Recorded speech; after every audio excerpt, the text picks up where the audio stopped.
Hi guys, welcome back to అమ్మ చేతి అమృతాలు. ఈరోజు రెసిపీ ఏంటంటే కొబ్బరి బొబ్బట్లు. చాలా ఈజీగా టేస్టీగా ప్రిపేర్ చేసుకోవచ్చు. ఇంట్లోనే చాలా తక్కువ ఇంగ్రీడియంట్స్తో చాలా ఈజీగా ప్రిపేర్ చేసుకోవచ్చు. ఎలా ప్రిపేర్ చేసుకోవాలి ఈ వీడియోలో చూద్దాం. ఫస్ట్ మనకి కావాల్సిన ఇంగ్రీడియంట్స్ పంచదార, యాలకులు, కొబ్బరికాయ అండ్ మైదా పిండి. కొబ్బరి ముక్కలు ఈ విధంగా మొత్తం తొక్క తీసి ఉండాలి, అంతా తొక్క తీసుకోవాలి. దాని తర్వాత మిక్సీ జార్లోకి కొబ్బరి ముక్కలు వేసుకొని మిక్సీ చేసుకోండి. చేసుకున్న తర్వాత ఈ కొబ్బరి కూరని ఒక బౌల్లోకి తీసుకోండి. దాని తర్వాత ఒక బౌల్లోకి మైదా పిండి 1 కప్ తీసుకుంటున్నాను. దీంట్లోకి తగినంత ఉప్పు, కొద్దిగా ఆయిల్ వేసుకొని ఫస్ట్ బాగా కలుపుకోండి. ఉప్పు అది కలిసినట్టు కలుపుకున్న తర్వాత దీంట్లోకి కొద్దిగా వాటర్ వేస్తూ కలుపుకోండి. చపాతీ ముద్దలా కలుపుకోవాలి. ఈ విధంగా కలుపుకున్న తర్వాత మళ్ళీ దీంట్లోకి కొద్దిగా ఆయిల్ వేసుకోండి. ఆయిల్ వేసుకొని మళ్ళీ కలుపుకోండి. ఇది ఒక 30 minutes నానబెట్టుకోవాలి. ఈ విధంగా ఉండాలి. దాని తర్వాత ఇంకో బౌల్ స్టవ్ మీద పెట్టి దీంట్లోకి 1/2 కప్ వాటర్ వేస్తున్నాను. పంచదార ఎంత కప్పు తీసుకున్నానో దానికి 1/2 కప్ వేస్తున్నాను వాటర్ని. దాని తర్వాత పంచదార వేసి ఒకసారి బాగా కలుపుకోండి. ఈ విధంగా మరిగినప్పుడు దీంట్లోకి కొబ్బరి కూర అనేది వేసుకోవాలి. అంతా వేసేసుకోండి. వేసేసుకున్న తర్వాత ఈ విధంగా కలుపుతూ ఒక 3 minutes వరకు కలుపుతూనే ఉడకనివ్వాలి. దీంట్లోకి యాలకులు తీసుకున్నాం కదా, పౌడర్ చేసుకొని వేసుకోండి.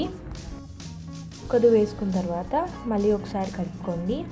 ఈ విధంగా దగ్గరగా అయిపోయిన తర్వాత పక్కకు పెట్టేసుకోవడమే. కొద్దిగా చల్లారిన తర్వాత ఈ విధంగా ఉండలు అనేవి చేసుకోవాలి. అన్నీ ఈ విధంగా చేసుకొని పక్కకు తీసుకోండి.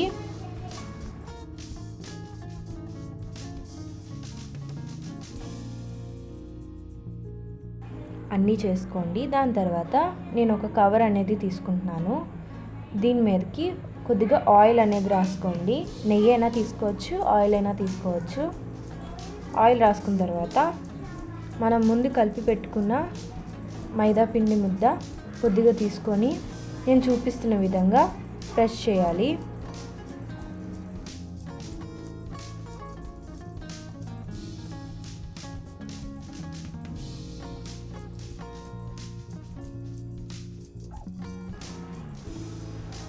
ఈ విధంగా ప్రెస్ చేసిన తర్వాత పాకం కొబ్బరి కూర ముద్ద అనేది పెట్టుకొని ఈ విధంగా క్లోజ్ చేయాలి.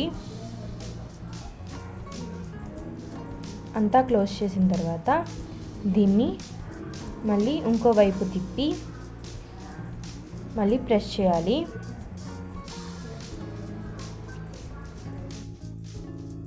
వేలుతో ఈ విధంగా ప్రెస్ చేయాలి.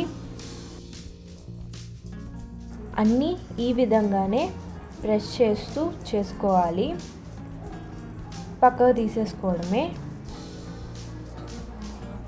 ఒక ప్లేట్లోకైనా తీసుకోవచ్చు.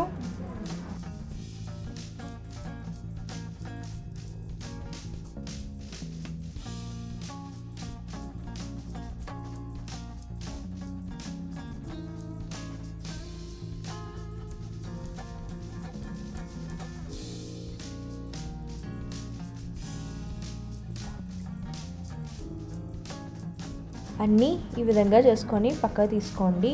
దాని తర్వాత స్టవ్ మీద ప్యాన్ పెట్టి ఆయిల్ వేసుకోండి.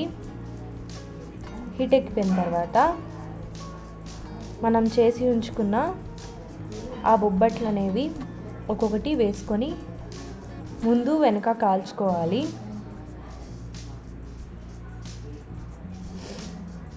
అన్నీ ఈ విధంగా కాల్చుకోవాలి.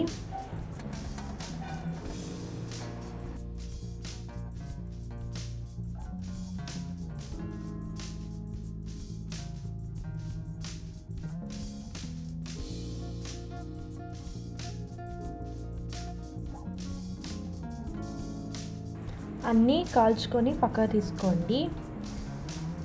చూసారు కదా, చాలా ఈజీగా టేస్టీగా ఇంట్లోనే ప్రిపేర్ చేసుకోవచ్చు.